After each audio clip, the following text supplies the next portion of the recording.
Chief Johnson, let me begin with you, sir, if I could. What I've found in my experience that many criminals are able to get guns illegally because they use straw purchases. In other words, a person who has no criminal record can easily pass background check, goes in, buys the guns, then turns around and gives them to criminals. But there's no federal law that makes it illegal to act as a straw purchaser of firearms. So last week I introduced a bill that will strengthen federal law to combat firearms trafficking. It would specifically target straw purchasers. Do you think there should be such a law?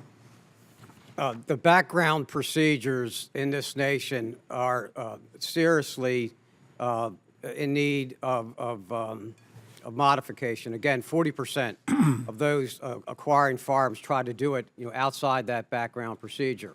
Senator, you are absolutely correct. Many will use a straw purchaser to go in and acquire these firearms. It happens each and every day across America. It's a serious problem, and the National Law Enforcement Partnership to Prevent Gun Violence supports your initiative to address that issue. Captain Kelly, Mr. Lapierre has testified universal background checks won't work because criminals will never submit to them. And I understand that.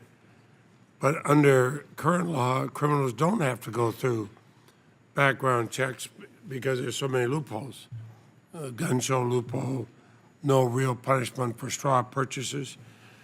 Do you agree that there's nothing we can do to strengthen our background checks? Chairman Leahy, I disagree. I mean, there's a lot we can do. The situation that I know best is what happened in Tucson on January 8th of 2011. Jared Loeffner, the shooter in this case, when he purchased a gun, he did purchase it through a background check. But there was a lot of evidence that could possibly been in the National Instant Criminal Background Check system about him that would have prevented him from buying a gun through a background check. So that's part of the solution. Now, the other problem, let's say he was denied the purchase of the gun, which he purchased in November of 2010.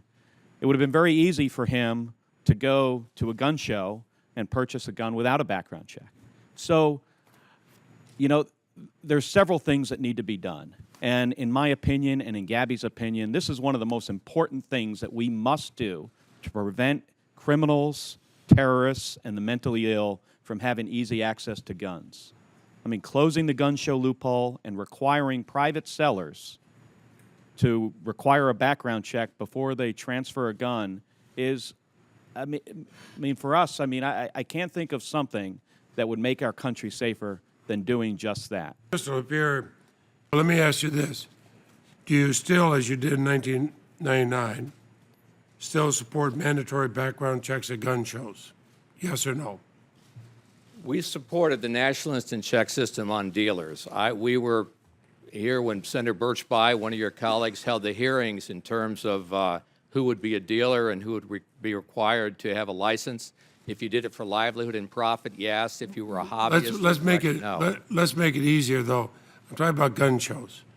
Should we have mandatory background checks at gun shows for sales of weapons? If you're a dealer, that's already the law. If you're talking... That's not my question. Please, Mr. Lapierre, I'm not trying to play games here.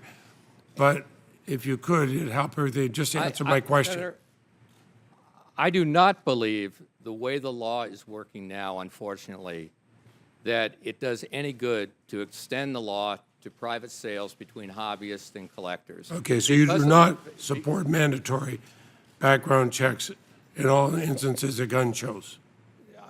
We do not, because the fact is the law right now is a failure the way it's working. The fact is that you have 76,000 some people that have been denied under the present law. Okay. Only 44 were prosecuted. You're letting them go. They're walking the streets. And do I understand, back in 99, you said no loopholes anywhere for anyone, but now you do not support background checks for all buyers of firearms. I think the National Instant Check system, the way it's working now, is a failure because this administration is not prosecuting the people that they catch. They're not, 23 states are not even putting the mental records of those adjudicated mentally incompetent into the system. Now, to assume that if you don't prosecute and they try to buy a gun, even if you catch them and you let them walk away, to assume they're not going to get a gun, they're criminals, they're homicidal maniacs, and they're mentally ill. I mean, we all know that homicidal maniacs, criminals, and the insane don't Mr. abide by the LaPierre, law. LaPierre, my time is up. With all due respect, that was not the question I asked, nor did you answer it. But I think it is the answer. I honestly do. The fact. It's your testimony.